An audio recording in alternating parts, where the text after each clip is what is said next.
What if the secret to beating the world's best investors wasn't a supercomputer, but a dusty filing cabinet? What if it wasn't a PhD from MIT, but a high school diploma? For 45 years, one man did just that, and his story is the ultimate proof that in investing, simpler is smarter. In 1984, Warren Buffett revealed a group of investors who consistently crushed the market. He called them the Superinvestors. One of them was a man almost no one had heard of. A man who worked out of a tiny office, used no complex formulas, and rarely ever talked to management. His name was Walter Schloss, and he was the market's greatest ghost. Walter Schloss was the ultimate outsider. He never went to college. He started his career as a runner on Wall Street. He wasn't a slick salesman or a mathematical prodigy. By all modern standards, he was completely unqualified to manage money. But he had one advantage that no one else did. He got the chance to study under the father of value investing himself, Benjamin Graham. While others were chasing hot tips and complex theories, Schloss was absorbing the simple, powerful, and timeless lessons from the master. He learned that investing wasn't about outsmarting the world.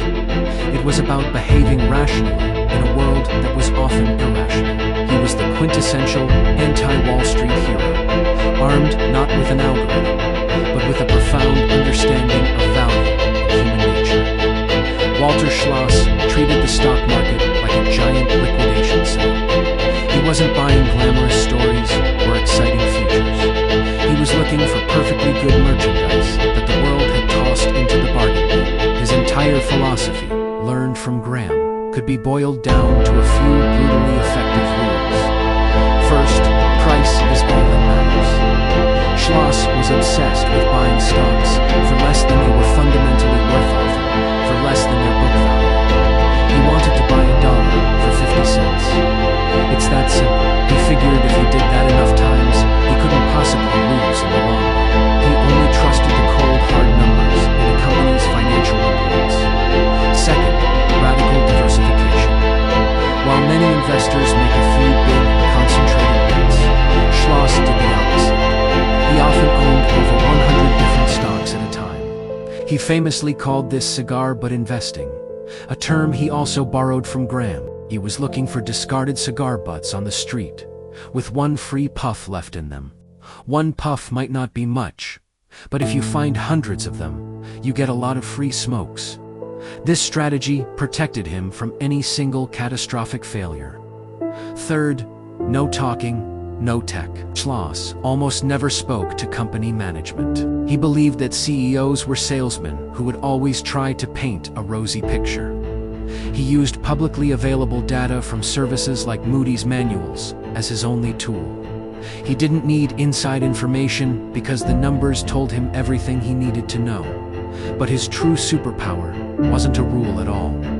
It was his temperament. In a field driven by greed and fear, Walter Schloss was a pillar of emotional discipline. He was patient, humble, and completely unfazed by market panic. When others were selling in terror, he was calmly browsing the bargain bin. That, more than anything, was the secret to his success.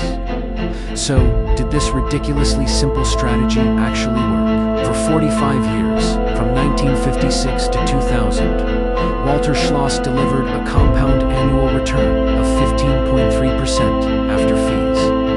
The S&P 500 over the same period, just 10%. He didn't just beat the market, he crushed it, quietly and consistently, for nearly half a century.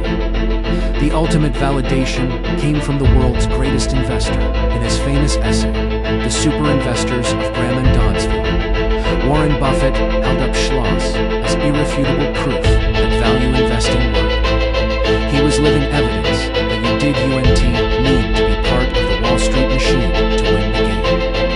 Now, it's true that finding the type of deep bargain net stocks Schloss loved is harder today. The markets are more efficient, but that's not the point. The real lesson from Walter Schloss isn't a stock tip. It's the timeless philosophy he embodied. The power of simplicity in a world that worships complexity. The power of discipline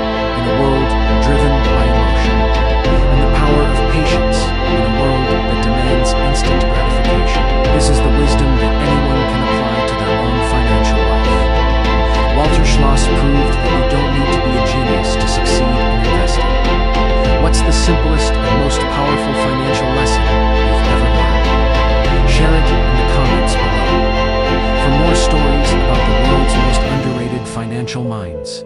Subscribe and hit the bell so you never miss a deep dive.